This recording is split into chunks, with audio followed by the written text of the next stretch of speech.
নমস্কার, কেমন আছেন বন্ধুরা? আপনাদের সবাইকে আমার চ্যানেল সহজ রান্নাতে সবাইকে স্বাগত জানাচ্ছি। আজকে খুব একটা সহজ পদ্ধতিতে আমি একটা রান্না করে দেখাচ্ছি। সেটা হচ্ছে কাতলা মাছের রেজালা। আপনারা দেখুন, দেখার পর যদি ভালো লাগে অতি অবশ্যই কমেন্ট সেকশনে লিখে জানাবেন। আর আমার চ্যানেল সহজ রান্নাটিকে লাইক, শেয়ার এবং সাবস্ক্রাইব করতে ভুলবেন না।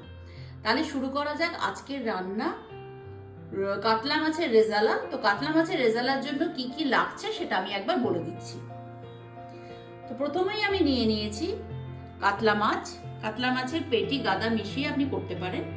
বড় সাইজের এই কাতলা আমি 5টা নিয়ে নিয়েছি, 5 পিস নিয়ে নিয়েছি। এরপরে লাগছে পেঁয়াজ বাটা।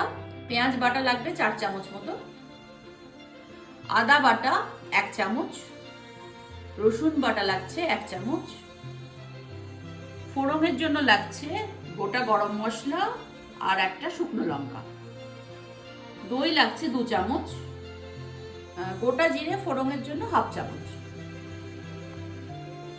কাঁচা লঙ্কা নিতে হবে 4টে, শাহি গরম মশলা গুঁড়ো 1 চামচ, গোলমরিচের গুঁড়ো 1/2 চামচ, জায়ফল গুঁড়ো একটুখানি 1/2 চামচের কম, অল্প, ঘি লাগছে 2 চামচ।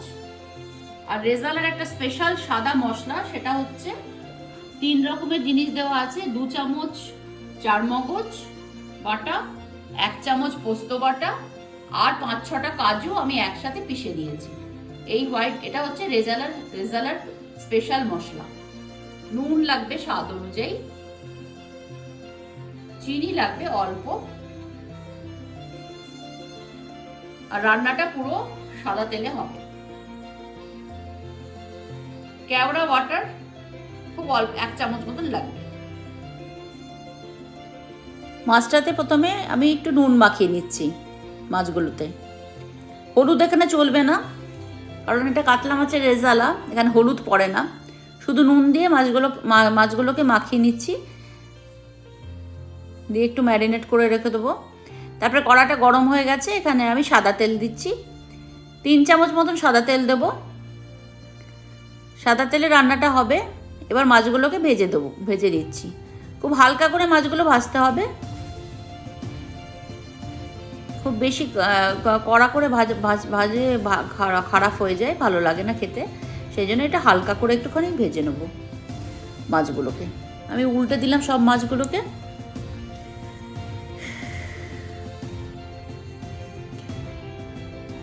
কারণ এটা একটা মোগলাই ডিশ, হালকা করে ভাজলেই টেস্টটা ভালো হয়। তাছাড়া আরও কিছু জিনিস এটাতে এখানে অ্যাড হবে, এটা টেস্ট বাড়াবার জন্য। সব মাছগুলোকে তুলে নিলাম। এবার আমি কড়াইতে আর একটু তেল দিলাম, আরও 2 চামচ মতন সাদা তেল দিলাম। 2 থেকে 3 চামচ সাদা দিলে আর একটু ঘি অ্যাড করলাম, তাহলে একটু গন্ধটা ভালো হবে। এবার একটু গোটা জিরে দিয়ে দিলাম এর মধ্যে, আর একটা শুকনো লঙ্কা, আর গোটা গরম মশলা, দারচিনি, লবঙ্গ, ছোটো এলাচ। এবার পেঁয়াজ বাটাটা দিয়ে দিলাম, 2 চামচ মতো পেঁয়াজ বাটা। এবার পেঁয়াজ বাটাটা ভালো করে তেলের সাথে নেড়ে নিচ্ছি। ভালো করে নেড়ে নিলাম।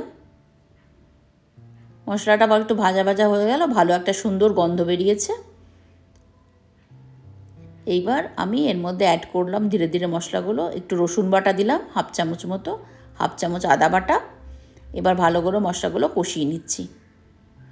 কষিয়ে নেওয়ার পর একটু গোলমরিচের গুঁড়ো দিলাম, আর একটা শাহি গরম মশলার গুঁড়ো 1/2 চামচ করে দিলাম।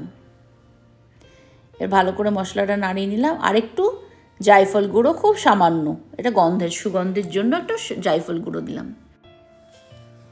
এবার আমি যে রেজালা মশলাটা, সাদা মশলা, এটা আমি মেশাচ্ছি। এটার মধ্যে আছে চারমগজ বাটা, পোস্ত বাটা আর কাজু বাদাম বাটা। চারমগজ 2 চামচ মতো চারমগজ, 1 চামচ মতো পোস্ত আর 5-6টা কাজু একসাথে পিষে নিয়েছিলাম। এটা মেনলি রেজালার এই মশলাটাই হচ্ছে মেন। এটা ভালো করে কষিয়ে নিলাম। এরপরে আমি এর মধ্যে টক দই দিচ্ছি 2 চামচ। এবার সব মশলা ভালো করে কষিয়ে নিতে হবে। ভালো করে মশলাটা কিন্তু কষাতে হবে, কষাতে গেলে একটু তেল ছাড়বে। হ্যাঁ, ততক্ষণ পর্যন্ত এটা কিন্তু কষাতে হবে। এবার আমি গোটা কাঁচা লঙ্কা দিয়ে দিলাম। কাঁচা লঙ্কা বাটাও দেওয়া যেতে পারে, গোটা কাঁচা লঙ্কা বাটা, যদি ঝাল বেশি খান তো একটু কাঁচা লঙ্কা বাটা দেবেন, ভালো লাগবে। এবার একটু ভালো করে একটু নেড়ে নিচ্ছি, নেওয়ার পরে এবার জল দিয়ে দিচ্ছি। জল দিলাম, জল কিছুটা অ্যাড করলাম। এবার মশলাগুলো ভালো করে জলের সঙ্গে মিশিয়ে গেল, মিশিয়ে নিচ্ছি।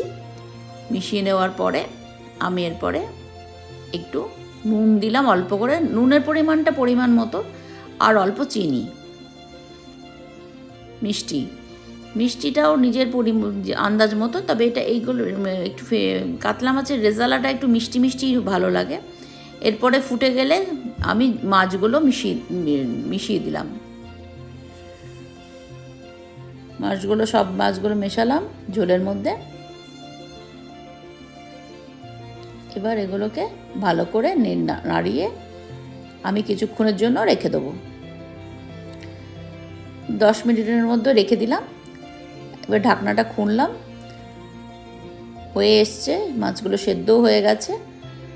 হ্যাঁ, মাছ তাড়াতাড়ি রান্না হয় আর সেদ্ধও হয়ে গেছে। এবার এগুলোকে উল্টে দিলাম, মাছগুলোকে সব একবার করে। এক পিঠ তো হয়েই গেছে, আর এক পিঠও হয়ে যাবে। আর ঝোলটা একটুখানি মাখা মাখা করতে হবে, কারণ মাখা মাখা করতে গেলে এটা পোলাও বা পরোটা, লুচি সকলের সাথেই যায় ভালো, ফ্রাইড রাইস, এমনি রাইসের সাথেও যাবে। এবার একটু কেওড়া ওয়াটার মিশিয়ে দিচ্ছি, কারণ এটা মোগলাই রান্না, কেওড়া ওয়াটার অবশ্যই পড়বে, এর জন্য একটা সুগন্ধি হবে। দিয়ে এবার ভালো করে আমি এটা মিশিয়ে দিচ্ছি। আর একটু মাখা মাখা হবে, মাখা মাখা হলে এটা খেতে ভালো হয়। বেশি ঝোল এটাতে রাখবেন না। হ্যাঁ, মিনিট 5-6 জন্য আমি ঢেকে রাখবো। এরপরে প্লেটিংয়ের জন্য এটা রেডি। তৈরি হয়ে গেল আজকের রান্না, কাতলা মাছের রেজালা।